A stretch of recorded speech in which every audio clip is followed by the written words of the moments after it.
good morning mga idol. Kain tayo mga idol. Almusal natin mga idol. Tuyo.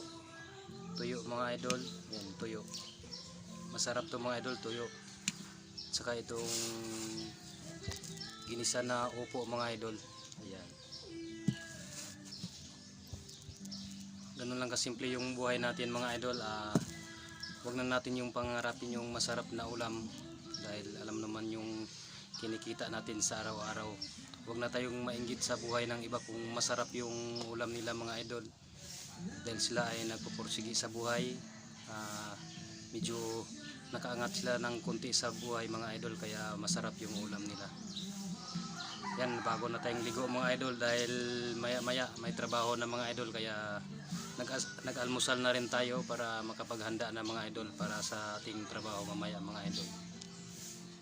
Kaya kung ano man yung narating ng buhay ng iba mga idol, sa kanila na po yun.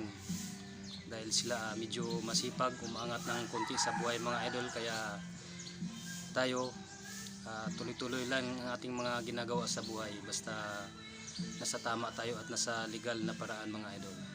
Hanggang dyan na lang mga idol. Maraming salamat.